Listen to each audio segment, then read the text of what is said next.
होली एक ऐसा त्यौहार है जो रंगों, खुशियों और अपनापन का प्रतीक है। लेकिन क्या कभी आपने सोचा है उन लोगों के बारे में जो त्यौहार के दिन भी अपने घर नहीं जा पाते, जिनके लिए छुट्टी केवल एक सपना बनकर रह जाती है।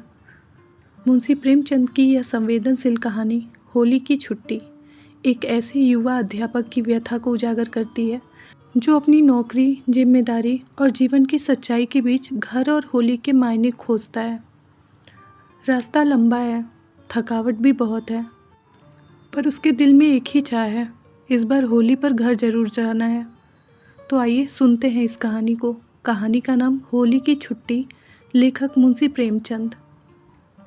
वर्नाकुलर फाइनल पास करने के बाद मुझे एक प्राइमरी स्कूल में जगह मिली जो मेरे घर से 11 मील पर था। हमारे हेड मास्टर साहब को छुट्टियों में भी लड़कों को पढ़ाने की सनक थी। रात को लड़के खाना खाकर स्कूल में आ जाते और हेड मास्टर साहब चारपाई पर लेटकर अपने खर्राटों से उन्हें पढ़ाया करते। जब लड़कों में धौल धप्पा शुरू हो जाता और शोरगुल मचने लगता, तब एकाएक खरगोश की नींद से चौंक पड़ते और लड़कों को 2-4 तकाचे लगाकर फिर अपने सपने के मज़े लेने लगते। 11-12 बजे तक यही ड्रामा होता रहता, यहाँ तक कि लड़के नींद से बेकरार होकर वहीं टाट पर सो जाते। अप्रैल का सालाना इम्तिहान होने वाला था, इसलिए जनवरी से ही हाय तौबा मची हुई थी। नाइट स्कूलों में इतनी रियायत थी कि रात की क्लासों में उन्हें न तलब किया जाता था, मगर छुट्टियां बिल्कुल न मिलती थीं। सोमवती अमावस्या आई और निकल गई, बसंत आया और चला गया, शिवरात्रि आई और गुजर गई, और इतवार का तो जिक्र ही क्या। एक दिन के लिए कौन इतना बड़ा सफ़र करता। इसलिए कई महीने से मुझे घर जाने का मौका न मिला, मगर अब की मैंने पक्का इरादा कर लिया कि होली पर ज़रूर घर जाऊंगा, चाहे नौकरी से हाथ ही क्यों न धोना पड़े। मैंने एक सप्ताह पहले ही हेडमास्टर साहब को अल्टीमेटम दे दिया कि 20 मार्च की होली की छुट्टी शुरू होगी, बंदा 19 की शाम को रुखसत हो जाएगा। हेडमास्टर साहब ने मुझे समझाया कि अभी लड़के हो, तुम्हें क्या मालूम नौकरी कितनी मुश्किल से मिलती है और कितने मुश्किल पलों को निभाती है। नौकरी पाना उतना मुश्किल नहीं है जितना उसको निभाना। अप्रैल में इम्तिहान होने वाला है, 3-4 दिन स्कूल बंद रहा तो बताओ कितने लड़के पास होंगे। साल भर की सारी मेहनत पानी फिर जाएगा। मेरा कहना मानो, इस छुट्टी में मत जाओ। इम्तिहान के बाद जो छुट्टी पड़े उसमें चले जाना। ईस्टर की 4 दिन की छुट्टियां होंगी, मैं एक दिन के लिए भी ना रोकूंगा। मैं अपने मोर्चे पर कायम रहा। समझाने बुझाने, डराने धमकाने और जवाब तलब किए जाने के हथियार का मुझ पर असर न हुआ। 19 को ज्यों ही स्कूल बंद हुआ, मैंने हेडमास्टर साहब को सलाम भी न किया और चुपके से अपने डेरे पर चला गया। उन्हें सलाम करने जाता तो वह एक न एक काम निकाल कर मुझे रोक लेते। रजिस्टर की फ़ीस मीज़ान लगाते जाओ, औसत हाजिरी निकालते जाओ, लड़कों की कापियाँ जमा करके उन पर संशोधन की तारीख सब पूरी कर दो। गोया यह मेरा आखिरी सफ़र है और मुझे ज़िंदगी के सारे काम अभी ख़त्म कर देने चाहिए। मकान पर आकर मैंने चटपट अपनी किताबों की पोटली उठाई, अपना हल्का लिहाफ कंधे पर रखा और स्टेशन की ओर चल पड़ा। गाड़ी 5:05 पर आती थी। स्कूल की घड़ी हाजिरी के वक्त हमेशा आधा घंटा तेज और छुट्टी के वक्त आधा घंटा सुस्त रहती। 4 बजे स्कूल बंद हुआ था। मेरे ख्याल से स्टेशन पहुंचने में काफ़ी वक्त था। फिर भी मुसाफिरों को गाड़ी की तरफ से आम तौर पे जो अंदेशा लगा रहता है और जो घड़ी हाथ में होने पर भी और गाड़ी का वक्त ठीक मालूम होने पर भी दूसरों से किसी गाड़ी की गड़गड़ाहट या सीटी सुनकर कदमों को तेज और दिल को परेशान कर दिया करता है, वह मुझे भी लगा हुआ था। किताबों की पोटली भारी थी, उस पर कंधे पर रखा हुआ लिहाफ बार बार हाथ बदलता और लपका चला जाता, यहाँ तक कि स्टेशन कोई 2 फरलांग ही नज़र आया। सिग्नल डाउन था। मेरी हिम्मत भी उस सिग्नल की तरह डाउन हो गई। उम्र के तकाजे से 1-2 कदम दौड़ा जरूर, मगर यह निराशा की हिम्मत थी। मेरे देखते देखते गाड़ी आ गई, 1 मिनट ठहरी और रवाना हो गई। स्कूल की घड़ी यकीनन आज और दिनों से ज़्यादा सुस्त थी। अब स्टेशन पर जाना बेकार था। दूसरी गाड़ी 11 बजे रात को आएगी। मेरे घर वाले स्टेशन पे 12 बजे पहुँचेगी और वहाँ से मकान पर जाते जाते 1 बज जाएगा। इस सन्नाटे में रास्ता चलना भी एक मोर्चा था, जिसे जीतने की हिम्मत मुझ में न थी। जी में आया कि चलकर हेडमास्टर को आड़े हाथों लूँ, मगर जब्त किया और चलने के लिए तैयार हो गया। कुल 12 मील ही तो है। अगर 2 मील 1 घंटे में चलूँगा तो भी 6 घंटे में घर पहुँच जाऊँगा। अभी 5 बजे हैं। ज़रा कदम तेज़ बढ़ाता जाऊँ तो 10 बजे यकीनन पहुँच जाऊँगा। अम्मा और मुन्नू मेरा इंतज़ार कर रहे होंगे। पहुँचते ही गरम गरम खाना मिलेगा। कोल्हड़ों में गुड़ पक रहा होगा, वहाँ से गरम गरम रस पीने को आ जाएगा। और जब लोग सुनेंगे कि मैं इतनी दूर पैदल आया हूँ तो लोग कितना अचरज करेंगे। मैंने फ़ौरन गंगा जी की तरफ पैर बढ़ाया। यह कस्बा नदी के किनारे था और मेरे गांव की सड़क नदी के उस पार से थी। मुझे उस रास्ते पर जाने का कभी संयोग न हुआ था, मगर इतना सुना था कि कच्ची सड़क सीधे चली जाती है। इसमें कोई परेशानी की बात न थी। 10 मिनट में नाव वार पहुंचा देगी।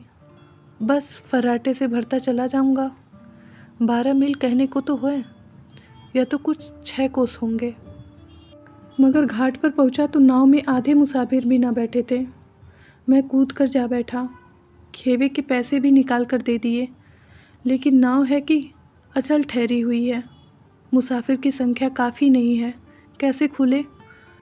लोग तहसील और कचहरी से आते हैं और बैठ जाते हैं, और मैं हूँ कि अंदर ही अंदर भुना जा रहा हूँ। सूरज नीचे दौड़ा चला जा रहा है। गोया मुझसे बाजी लगाए हुए हैं। अभी सफ़ेद था, फिर पीला होना शुरू हुआ और देखते ही देखते लाल हो गया। नदी के उस पार क्षितिज पर लटका हुआ जैसे कोई डोल कुएं पर लटक रहा हो। हवा में कुछ खुनकी भी आ गई। भूख भी मालूम होने लगी। मैंने आज घर जाने की खुशी में और हड़बड़ी में रोटियां न पकाई थी। सोचा था कि शाम को घर पहुंचकर खाऊंगा। लाओ, 1 पैसे का चने लेकर खा लूं। उन्हीं दानों ने अब तक साथ दिया था। मगर क्या गम है, रास्ते में क्या दुकानें न होंगी? 2-4 पैसे की मिठाइयाँ लेकर खा लूँगा। जब नाव उस किनारे पहुँची तो सूरज की सिर्फ आखिरी सांस बाकी थी। हालांकि नदी का पाट बिल्कुल पेंदे में चिमट कर रह गया था। मैंने पोटली उठाई और तेज़ी से चल दिया। दोनों तरफ चने के खेत थे, जिनमें फूल लदे हुए थे। ओस की हल्की हल्की सी पर्दी पड़ रही थी। बेअख्तियार एक खेत में घुसकर बूट उखाड़ लिए और टूंगता हुआ भागा। सामने 12 मील की मंजिल है, कच्चा सुनसान रास्ता। शाम हो गई है। मुझे पहली बार गलती मालूम हुई, लेकिन बचपन के जोश ने कहा, क्या बात है, 1-2 मील तो दौड़ ही सकते हैं। 20,000 गज ही तो है। 12 मील के मुकाबले 20,000 गज कुछ हल्के और आसान मालूम हो रहे थे। अब जब 2-3 मील रह जाएगा तब एक तरफ अपने गांव में ही हूँगा। उसका क्या खुमार। हिम्मत बंध गई। इक्के दुक्के मुसाफिर भी पीछे चले आ रहे थे और फिर इत्मीनान सा हुआ। अंधेरा हो गया है। मैं लपका जा रहा हूँ। सड़क के किनारे दूर एक झोपड़ी पर नज़र पड़ी। एक कुप्पी जल रही है। ज़रूर किसी बनिए की दुकान होगी, और कुछ ना होगा तो गुड़ और चना तो मिल ही जाएगा। कदम और तेज करता हूँ। झोपड़ी आती है। उसके सामने एक छड़ के लिए खड़ा हो जाता हूँ। 4-5 आदमी उकड़ू बैठे हुए हैं। बीच में एक बोतल है और हर एक के सामने एक कुल्हड़। दीवार से लगी हुई ऊंची गद्दी है, उस पर शाह जी बैठे हुए हैं। उनके सामने कई बोतलें रखी हुई हैं।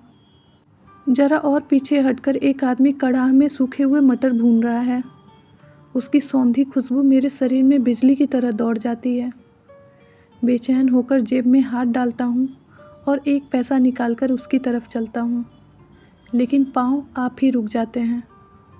यह कलवारिया है।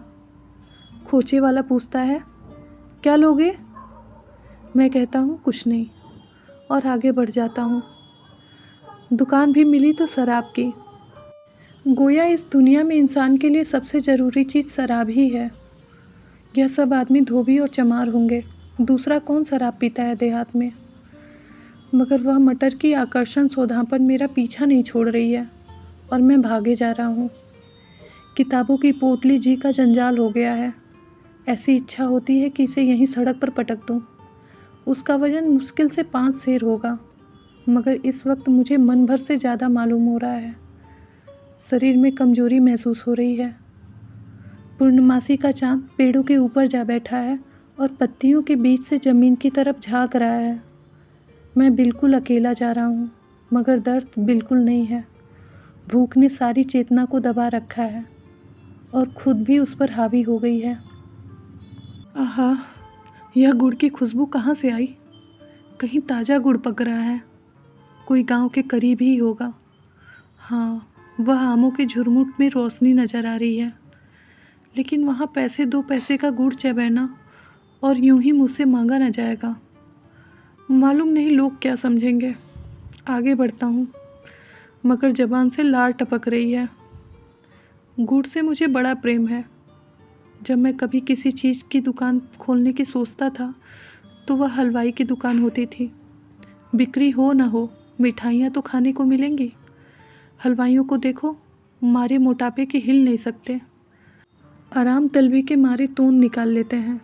मैं कसरत करता रहूँगा, मगर गुड़ की वह धीरज की परीक्षा लेने वाली, भूख को तेज करने वाली खुशबू बराबर आ रही है। मुझे वह घटना याद आती है जब अम्मा 3 महीने के लिए अपने मायके या मेरे ननिहाल गई थी और मैंने 3 महीने में 1 मन गुड़ का सफाया कर दिया था। यही गुड़ के दिन थे। नाना बीमार थे, अम्मा को बुला भेजा था। मेरा इम्तिहान पास था, इसलिए मैं उनके साथ न जा सका। मुन्नू को लेती गई। जाते वक्त उन्होंने 1 मन गुड़ लेकर उस मटके में रख दिया और उसके मुख को सकोरा रखकर मिट्टी से बंद कर दिया। मुझे सख्त ताकीद कर दी कि मटका न खोलना। मेरे लिए थोड़ा सा गुड़ एक हांडी में रख दिया था। वह हांडी मैंने 1 हफ्ते में सफाचट कर दी। सुबह को दूध के साथ गुड़, रात को फिर दूध के साथ गुड़। यहाँ तक खर्च जायज़ था, जिस पर अम्मा को भी ऐतराज़ ना हो सकता। मगर स्कूल से बार बार पानी पीने के बहाने घर आता और 1-2 पिंडलियाँ निकाल कर खा लेता। उसकी बजट में कहाँ गुंजाइश थी। और मुझे गुड़ का कुछ ऐसा चस्का पड़ गया कि हर वक्त उसी का नशा सवार रहता। मेरा घर में आना गुड़ के सिर सामत आना था। 1 हफ्ते में हांडी ने जवाब दे दिया, मगर मटका खोलने के लिए सख्त मनाही थी और अम्मा के वापस आने में अभी पौने 3 महीने बाकी थे। एक दिन तो मैंने बड़ी मुश्किल से जैसे तैसे सब्र किया, लेकिन दूसरे दिन आह के साथ सब्र जाता रहा और मटके को बंद कर दिया और संकल्प कर लिया कि इस हांडी को 3 महीने चलाऊंगा। चले या ना चले, मैं चलाए जाऊंगा। मटके को वह 7 मंजिल दूर समझूंगा, जिसे रुस्तम भी ना खोल सकता था। मैंने मटके की पिंडियों को कुछ इस तरह कैंची लगा कर रखा कि जैसे बाज़ दुकानदार दिया सलाई की डिब्बी भर देते हैं। 1 हांडी गुड़ खाली हो जाने के बाद मटका मुँहों भरा था। अम्मा को पता ही चलेगा। सवाल जवाब की नौबत कैसे आएगी। मगर दिल और ज़बान में वह खींचतान शुरू हुई कि क्या कहूँ, और हर बार जीत ज़बान की ही साथ थी। यह 2 अंगुल का जीभ दिल जैसे सहजोर पहलवान को भी नचा रही थी, जैसे मदारी बंदर को नचाते हैं। उसको जो आकाश में उड़ता है और 7वें आसमान के मंसूबे बांधता है और अपने जोब में फ़रौन को भी कुछ नहीं समझता। बार बार इरादा करता, दिन भर में 5 पिंडियों से ज़्यादा न खाऊंगा, लेकिन यह इरादा शराबियों की तौबे की तरह थी। घंटे 2 घंटे से ज़्यादा न टिकती। अपने को कोसता, धिक्कारता, गुड़ तो खा रहे हो, मगर बरसात में सारा शरीर सड़ जाएगा। गंधक का मलहम लगा के घूमना पड़ेगा। कोई तुम्हारे पास बैठना भी पसंद नहीं करेगा। कसमें खाता, विद्या की, माँ की, स्वर्गीय पिता की, गऊ की, ईश्वर की, मगर उसका भी वही हाल होता। दूसरा हफ्ता ख़त्म होते होते हांडी ख़त्म हो गई। उस दिन मैंने बड़े भक्तिभाव से ईश्वर की प्रार्थना की, भगवान, मेरा यह चंचल लोभी मन मुझे परेशान कर रहा है। मुझे शक्ति दो, उसको वश में कर सकूं। मुझे अष्टधातु का लगाम दे दो, जो उसके मुंह में डाल दूं। यह अभागा मुझे अम्मा से पिटवाने में लगा हुआ है, घुड़कियाँ खिलवाने पर तुला हुआ है। तुम ही मेरी रक्षा करो तो बच सकता हूँ। भक्ति विह्वलता के मारे मेरी आंखों से 2-4 बूंदे आंसू के भी गिरे, लेकिन ईश्वर ने इनकी सुनवाई न की और गुड़ की भिक्षुका मुझ पर छाई रही। यहाँ तक कि दूसरी हांडी की मरसिया पढ़ने की भी नौबत आ पहुँची थी। संयोग से उन्हीं दिनों 3 दिन की छुट्टी हुई और मैं अम्मा से मिलने ननिहाल गया। अम्मा ने पूछा, गुड़ का मटका देखा है? चींटे तो नहीं लगे हैं? सीलन तो नहीं पहुंची?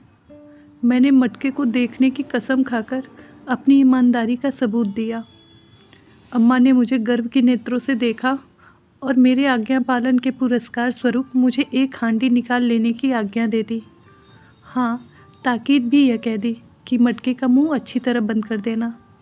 अब तो वहाँ मुझे एक एक दिन एक एक युग का मालूम होने लगा। चौथे दिन घर आते ही मैंने पहला काम जो किया वह यह था कि मटका खोलकर हांडी भर गुड़ निकाल लेना। एक बार में ही 5 पीढ़ियाँ उड़ गईं और फिर वही गुड़बाजी शुरू हुई। अब क्या गम है, अम्मा की इजाज़त मिल गई है। सैयाँ भैले कोतवाल और 8 दिन में हाड़ी गायब। आखिर मैंने अपने दिल की कमजोरी से मजबूर होकर मटके की कोठरी के दरवाजे पर ताला लगा दिया और कुंजी दीवार की एक मोटी संधि में डाल दी। अब देखें तुम गुड़ कैसे खाते हो। इस संधि से कुंजी निकालने का मतलब यह था कि 3 हाथ दीवार खोद डाली जाए और यह हिम्मत मुझ में न थी। मगर 3 दिन में ही मेरे धीरज का प्याला छलक उठा और इन 3 दिनों में भी दिल का जो हाल हो गया कि बयां नहीं कर सकता। शीरी यानी मीठे गुड़ की कोठरी की तरफ से बार बार गुजरता और अधीर नेत्रों से देखता और हाथ मलकर रह जाता। कई बार ताले को खटखटाया, खींचा, झटके दिया, मगर जालिम जरा भी न हुमसा। कई बार जाकर उस संधि की जांच पड़ताल की, उसमें झांक कर देखा, एक लकड़ी से उसकी गहराई का अंदाज़ा लगाने की कोशिश की, मगर उसकी तह न मिली। तबीयत खोई हुई सी रहती, न खाने पीने में कुछ मज़ा था, न खेलने कूदने में। वासना बार बार युक्तियों के जोर से दिल को कायल करने की कोशिश करती। आखिर गुड़ किस मर्ज की दवा है? उसे फेंक तो देता नहीं, खाता ही तो हूँ। क्या आज खाया, क्या 1 महीने बाद खाया, इसमें क्या फ़र्क है? अम्मा ने मनाही की है बेशक, लेकिन उसे मुझे एक उचित काम के लिए अलग से रखने का क्या हक है? अगर वह आज कहे खेलने मत जाओ, या पेड़ पे मत चढ़ो, या तालाब में तैरने मत जाओ, या चिड़ियों के लिए कंपा मत लगाओ, तितलियाँ मत पकड़ो, तो मैं क्या मान लेता हूँ? आखिर चौथे दिन वासना की जीत हुई। मैंने तड़के उठकर कुदाल लेकर दीवार खोदना शुरू कर दिया। संधि ही थी, खोदने में ज़्यादा देर न लगी। आधे घंटे के घनघोर परिश्रम के बाद दीवार से कोई गज भर लंबा और 3 इंच मोटा खप्पर टूटकर नीचे गिर पड़ा और संधि की तह में वह सफलता की कुंजी पड़ी हुई थी, जैसे समुंदर की तह में मोती की सीप पड़ी हो। मैंने झटपट उसे निकाला और फौरन दरवाज़ा खोला, मटके से गुड़ निकालकर हांडी में भरा और दरवाज़ा बंद कर दिया। मटके की इस लूटपाट से अस्पष्ट कमी पैदा हो गई थी। 1000 तरकीबें आजमाने पर भी इसका घड़ा भर न पाया। मगर अब की बार मेरे चटोरेपन का अम्मा की वापसी तक खात्मा कर देने के लिए कुंजी को मैंने कुएं में डाल दिया। किस्सा लंबा है। मैंने कैसे ताला तोड़ा, कैसे गुड़ निकाला और मटका खाली हो जाने पर कैसे फोड़ा और उसके टुकड़े को रात को कुएं में फेंके, और अम्मा जी आई तो मैं कैसे रो रो कर उनसे मटके की चोरी हो जाने की कहानी कही।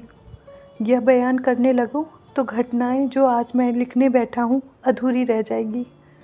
चुनाचे इस वक्त गुड़ की उस मीठी खुशबू ने मुझे बेसुध बना दिया, मगर मैं सब्र करके आगे बढ़ा। ज्यों-ज्यों रात गुजरती थी शरीर थकान से चूर होता जा रहा था, यहाँ तक कि पाँव कांपने लगे। कच्ची सड़क पर गाड़ियों के पहियों की लीक पड़ी थी। जब कभी लीक में पाँव पड़ जाता तो मालूम होता किसी गड्ढे में गिर पड़ा हूँ।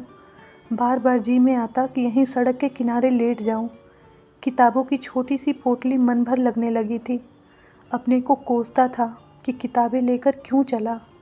दूसरी ज़बान का इम्तिहान देने की तैयारी कर रहा था, मगर छुट्टियों में एक दिन तो भी किताब खोलने की नौबत ना आएगी। खामखा उस बोझ को उठाए चला जा रहा हूँ।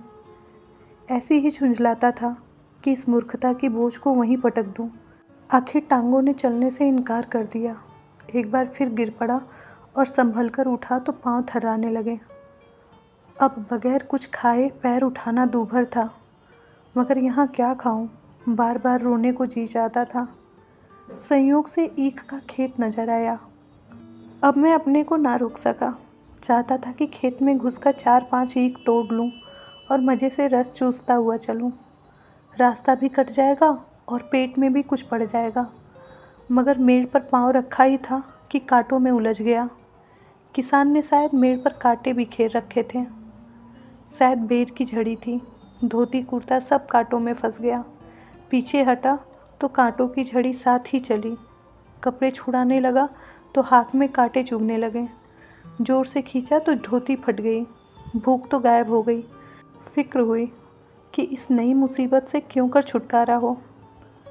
कांटे को एक जगह से अलग करता तो दूसरी जगह चिमट जाते, झुकता तो शरीर में चुभते, किसी को पुकारूं तो चोरी खुली जाती। अजीब मुसीबत में पड़ा हुआ था। उस वक्त मुझे अपनी हालत पे रोना आ रहा था। कोई रेगिस्तान की खाक छानने वाला आशिक भी इस तरह कांटों में फंसा होगा। बड़ी मुश्किल से आधे घंटे में गला छूटा, मगर धोती और कुर्ते के माथे गई। हाथ और पांव छलनी हो गए बगाते में। अब एक कदम भी आगे रखना मुहाल था। मालूम नहीं कितना रास्ता तय हुआ, कितना बाकी है। ना कोई आदमी, ना कोई आदमजात। किससे पूछूं? अपनी हालत पे रोता हुआ चला जा रहा था। एक बड़ा गांव नज़र आया। बड़ी खुशी हुई। कोई ना कोई दुकान मिल ही जाएगा। कुछ खा लूँगा और किसी साहिबान में पड़ा रहूँगा। सुबह देखी जाएगी। मगर देहातों में लोग सरेआम सोने की आदी होते हैं। एक आदमी कुएं पर पानी भर रहा था। उससे पूछा तो उसने बहुत ही निराशाजनक उत्तर दिया, अब यहाँ कुछ न मिलेगा। बनिए नमक तेल रखते हैं, हलवाई की दुकान एक भी नहीं है।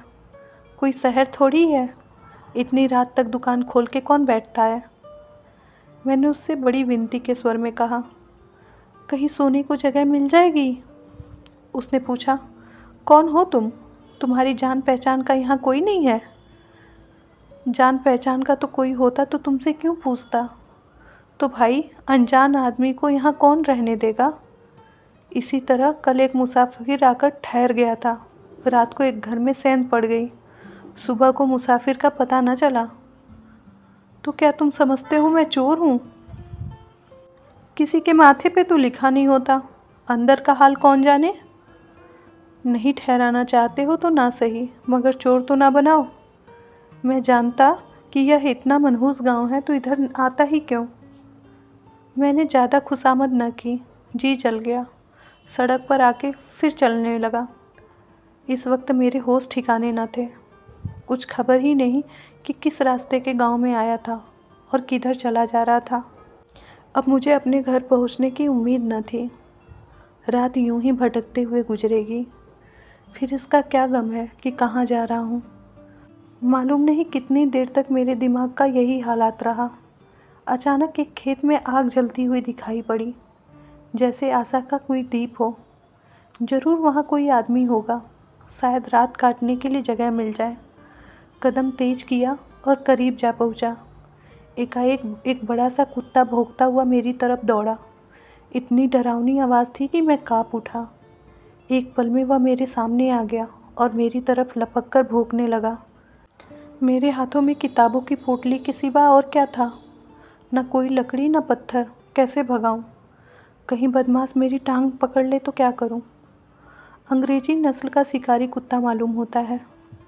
मैं जितना धत धत करता था उतना ही वो गरजता था। मैं खामोश खड़ा हो गया और पोटली ज़मीन पर रखकर पाँव से जूते निकाल लिए। अपनी हिफाजत के लिए कोई हथियार तो हाथ में हो। उसकी तरफ मैं गौर से देख रहा था कि वह किस खतरनाक हद तक मेरे करीब आए और मैं उसके सिर पर इतनी ज़ोर से नालदार जूता मार दूं कि वो याद ही करे। लेकिन शायद उसने मेरी नीयत ताड़ ली और इस तरह मेरी तरफ झपटा कि मैं काँप गया और जूते हाथ से छूटकर ज़मीन पर गिर पड़े। और उसी वक्त मैंने डरी हुई आवाज़ से पुकारा, अरे खेत में कोई है? देखो यह कुत्ता मुझे काट रहा है। ओ महतो, देखो तुम्हारा कुत्ता मुझे काट रहा है। जवाब मिला, कौन है? मैं हूँ, राहगीर। तुम्हारा कुत्ता मुझे काट रहा है। नहीं काटेगा, डरो मत। कहाँ जाना है? महमूद नगर। महमूद नगर का रास्ता तो तुम पीछे छोड़ आए, आगे तो नदी है। मेरा कलेजा बैठ गया। रुआंसा होकर बोला, महमूद नगर का रास्ता कितनी दूर छूट गया? यही कोई 3 मील। और एक लहीम सहीम आदमी हाथ में लालटेन लिए हुए मेरे सामने आकर खड़ा हो गया। सर पर हैट था, एक मोटा फौजी ओवरकोट पहने हुए, नीचे निक्कर, पाँव में फुल बूट, बड़ा लंबा तगड़ा, बड़ी बड़ी मूछें, गोरा रंग, साकार पुरुष सौंदर्य। बोला, तुम तो कोई स्कूल के लड़के मालूम होते हो। लड़का तो नहीं हूँ, लड़कों का मास्टर हूँ, घर जा रहा हूँ, आज से 3 दिन की छुट्टी है। तो रेल से क्यों नहीं गए? रेल छूट गई और दूसरी 1 बजे छूटती है। वह अभी तुम्हें मिल जाएगी, 12 का अमल है। चलो मैं स्टेशन का रास्ता दिखा देता हूँ। कौन से स्टेशन का? भगवंतपुर का। भगवंतपुर से ही तो मैं चला हूँ। वह बहुत पीछे छूट गया होगा। बिल्कुल नहीं, तुम भगवंतपुर स्टेशन से 1 मील अंदर खड़े हो। चलो मैं तुम्हें स्टेशन का रास्ता दिखा दूँ।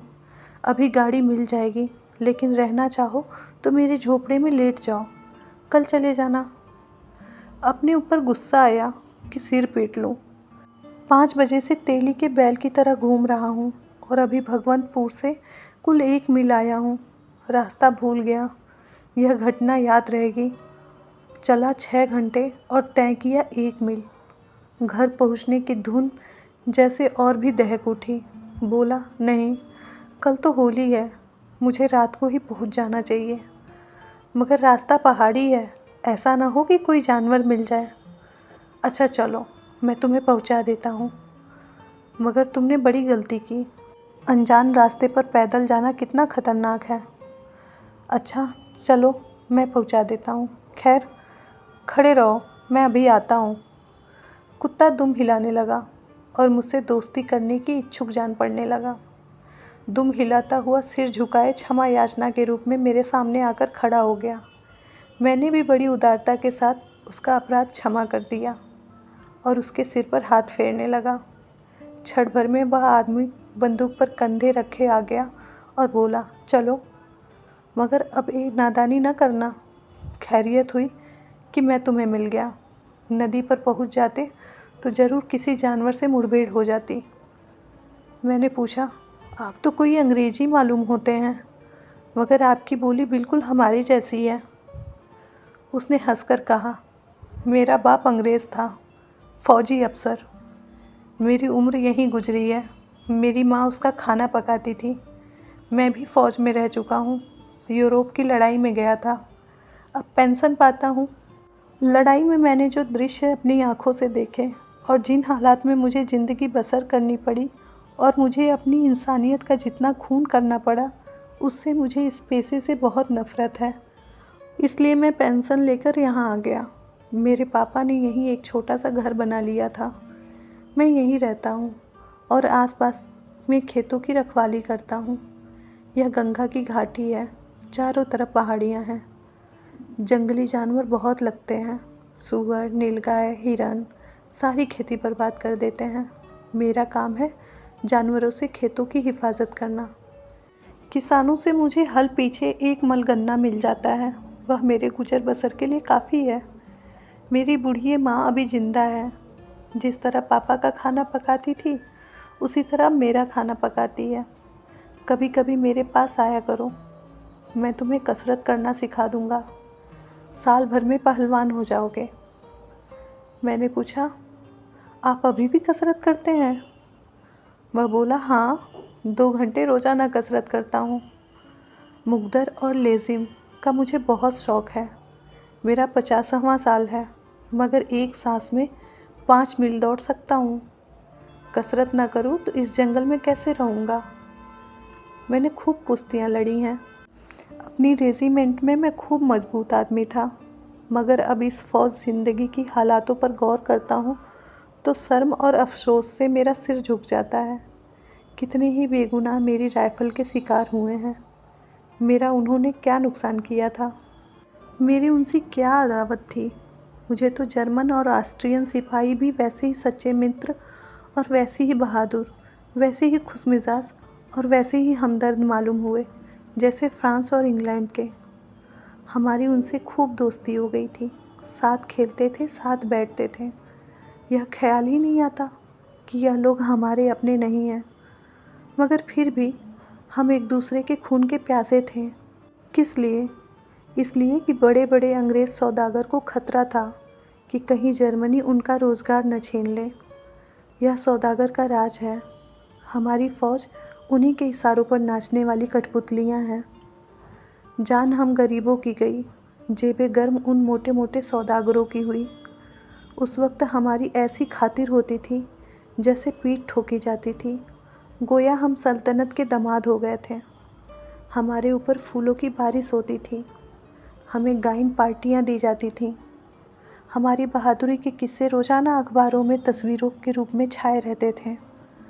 नाजुक बदल लेडीज़ और शहजादियाँ हमारे लिए कपड़े सीती थीं, तरह तरह के मुरब्बे अचार बना बना कर भेजती थीं। लेकिन जब सुलह हो गई तो जबाजों को कोई टेक भी न पूछता था। कितनों के ही अंग भंग हो गए, कोई लूला हो गया, कोई लंगड़ा और अंधा। उन्हें एक टुकड़ा रोटी भी देने वाला कोई नहीं था। मैंने कितनों को सड़क पर भीख मांगते देखा। तब से मुझे इस पेशे से नफ़रत हो गई। मैंने यहाँ आकर यह काम अपने जिम्मे ले लिया और खुश हूँ। सिपाहीगिरी इसलिए है कि उसमें गरीबों की जान माल की हिफाजत हो, इसलिए नहीं कि करोड़पतियों की बेशुमार दौलत और बढ़े। यहाँ मेरी जान हमेशा खतरे में बनी रहती है। कई बार मरते मरते बचा हूँ, लेकिन इस काम से मर भी जाऊँ तो मुझे अफसोस ना होगा, क्योंकि मुझे यह तस्कीन होगा कि मेरी ज़िंदगी गरीबों के काम आई है। और यह बेचारे किसान मेरी कितनी खातिर करते हैं कि तुमसे क्या कहूँ। अगर मैं बीमार पड़ जाऊँ और उन्हें मालूम हो जाए कि मैं उनके शरीर के ताज़े खून से अच्छा हो जाऊँगा, तो बिना झिझके अपना खून दे देंगे। पहले मैं बहुत शराब पीता था। मेरी बिरादरी को तुम लोग जानते होगे। हम में बहुत ज़्यादा लोग ऐसे हैं जिनको खाना मैसर ना होता था, मगर शराब ज़रूर चाहिए। मैं भी एक बोतल शराब रोज़ पी जाता था। बाप ने काफ़ी पैसे छोड़ रखे थे। अगर किफ़ायत से रहना जानता तो ज़िंदगी भर आराम से पड़ा रहता, मगर शराब ने सत्यानाश कर दिया। उन दिनों मैं बड़े ठाठ से रहता था। कॉलर टाई लगाए छैला बना हुआ नौजवान छोकरियों से आंखें लड़ाया करता था। घुड़दौड़ में जुआ खेलता, शराब पीना, क्लब में ताश खेलना और औरतों से दिल लगाना, यही मेरी ज़िंदगी थी। 3-4 साल में मैंने 25-30 हज़ार रुपये उड़ा दिए। कौड़ी कफन को न रखी। जब पैसे ख़त्म हो गए तो रोज़ी की फ़िक्र हुई। फ़ौज में भर्ती हो गया, मगर खुदा का शुक्र है कि वहाँ से कुछ सीख कर लौटा। यह सच्चाई मुझ पर खुल गई कि बहादुर का काम जान लेना नहीं, बल्कि जान की हिफाजत करना है। यूरोप से आकर एक दिन मैं शिकार खेलने लगा और इधर आ गया। देखा कई किसान अपने खेतों के किनारे उदास खड़े हैं। मैंने पूछा, क्या बात है, तुम लोग क्यों इतना उदास खड़े हो? एक आदमी ने कहा, क्या करे साहब, ज़िंदगी से तंग है। न मौत आती है न पैदावार होती है। सारे जानवर आकर खेत चर जाते हैं। किससे घर का लगान चुकाएं? क्या महाजन को दें, क्या अमलों को दें और क्या खुद खाएं? कल इन्हीं खेतों को देखकर दिल की कली खिल जा रही थी। आज इन्हें देखकर आंखों में आंसू आ जाते हैं। जानवरों ने सफाया कर दिया। मालूम नहीं उस वक्त मेरे दिल पर किस देवता या पैगंबर का साया था। मुझे उन पर रहम आ गया। मैंने कहा, आज से मैं तुम्हारे खेतों की रखवाली करूँगा। क्या मजाल कोई जानवर फटक सके। एक दाना जो जाए तो मैं जुर्माना दूँ। बस उस दिन से आज तक मेरा यही काम है। आज 10 साल हो गए, मैंने कभी नागा नहीं किया। अपना गुजर भी होता है और एहसान मुफ्त में मिलता है। और सबसे बड़ी बात यह कि इस काम से दिल को खुशी मिलने लगी है। नदी आ गई। मैंने देखा ये वही घाट है जहाँ शाम को किश्ती पर बैठा था। उस चांदनी में नदी जड़ाऊ गहने से लदी हुई, जैसे कोई सुनार अपना सपना देख रहा हो। मैंने पूछा, आपका नाम क्या है? कभी कभी आपके दर्शन के लिए आया करूँगा। उसने लालटेन उठाकर मेरा चेहरा देखा और बोला, मेरा नाम जैक्सन है, बिल जैक्सन। ज़रूर आना। स्टेशन के पास जिससे मेरा नाम पूछोगे मेरा पता बतला देगा। यह कहकर वो पीछे की तरफ मुड़ा, मगर एकाएक लौट पड़ा और बोला, मगर तुम्हें यहाँ सारी रात बैठना पड़ेगा और तुम्हारी अम्मा घबरा रही होंगी। तुम मेरे कंधे पर बैठ जाओ, मैं तुम्हें उस पार पहुंचा दूंगा। आजकल पानी बहुत कम है, मैं तो अक्सर तैर कर आता जाता हूँ। मैंने एहसान से दबकर कहा, आपने यही क्या कम इनायत की है कि मुझे यहाँ तक पहुँचा दिया, वरना शायद घर पहुँचना नसीब न होता। मैं यहाँ बैठा रहूँगा और सुबह को किश्ती से पार हो जाऊँगा। वाह, और तुम्हारी अम्मा रोती रहेंगी कि मेरे लाडले पर ना जाने क्या गुजरी। यह कहकर मिस्टर जैक्सन ने मुझे झट उठाकर कंधे पर बिठा लिया और इस तरह बेधड़ पानी में घुसे जैसे सूखी ज़मीन है। मैं दोनों हाथों से उनकी गर्दन पकड़े हुए हूँ, फिर भी सीना धड़क रहा है और रगों में सनसनी सी मालूम हो रही है। मगर जैक्सन साहब इत्मीनान से चले जा रहे हैं। पानी घुटने तक आया, फिर कमर तक पहुँचा। ओफो, सीने तक पहुँच गया। अब साहब एक एक कदम मुश्किल हो रहा है। मेरी जान निकल रही है, लहरें उनके गले तक आ गई हैं। मेरे पाँव भी चूमने लगी। मेरा जी चाहता था कि मैं उनसे कहूँ भगवान के लिए वापस चलिए, मगर ज़बान नहीं खुलती। चेतना ने जैसे इस संकट का सामना करने के लिए सारे दरवाजे बंद कर दिए। डरता हूँ कहीं जैक्सन साहब फिसले तो अपना काम तमाम है। यह तो तैराक है, निकल जाएंगे, मैं लहरों की खुराक बन जाऊँगा। अफसोस आता है अपनी बेवकूफ़ी पर कि तैरना क्यों नहीं सीख लिया। एकाएक जैक्सन ने मुझे दोनों हाथों से कंधे से ऊपर उठा लिया। हम बीच धार में पहुंच गए थे। बहाव में इतनी तेज़ी थी कि एक एक कदम आगे रखने में एक एक मिनट लग जा रहा था। दिन को इस नदी में कितनी ही भर जा चुका था, लेकिन रात को तो इस मझधार में वह बहती हुई मौत सी मालूम होती थी। 10-12 कदम तक तो मैं जैक्सन को दोनों हाथों पर टंगा रहा, फिर पानी उतरने लगा।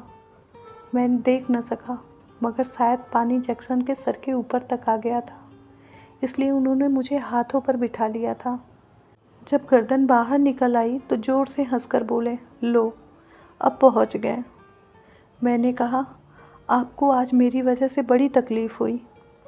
जैक्सन ने मुझे हाथों से उतारकर अपने कंधे पर बिठाते हुए कहा, और आज मुझे जितनी खुशी हुई है उतनी आज तक कभी नहीं हुई, जर्मन कप्तान का कत्ल करके भी नहीं। अपनी माँ से कहना मुझे दुआ दे। घाट पर पहुंचकर मैं साहब से रुखसत हुआ। उनकी सज्जनता, निस्वार्थ सेवा और आदम में साहस का ना मिटने वाला असर दिल में लिए हुए मेरे जी में आया, काश मैं भी इस तरह के लोगों के काम आ सकता। 3 बजे रात को जब मैं घर पहुंचा तो होली में आग लग रही थी। मैं स्टेशन से 2 मील सरपट दौड़ता हुआ गया। मालूम नहीं भूखे शरीर में इतनी ताकत कहाँ से आ गई थी। अम्मा मेरी आवाज़ सुनते ही आंगन में निकल आईं और मुझे छाती से लगा लिया और बोली, इतनी रात कहाँ थे? मैं तो साँझ से ही तुम्हारी राह देख रही थी। चलो खाना खा लो, कुछ खाया पिया तो नहीं होगा। अब वह स्वर्ग में है, लेकिन उनका वह मोहब्बत भरा चेहरा मेरी आंखों के सामने है और वह प्यार भरी आवाज़ कानों में गूंज रही है। मिस्टर जैक्सन से मैं कई बार मिल चुका हूँ। उनकी सज्जनता ने मुझे उनका भक्त बना दिया है। मैं उसे इंसान नहीं, फरिश्ता समझता हूँ। कहानी यही समाप्त होती है। मिलते हैं एक और नए कहानी के साथ। तब तक के लिए नमस्कार।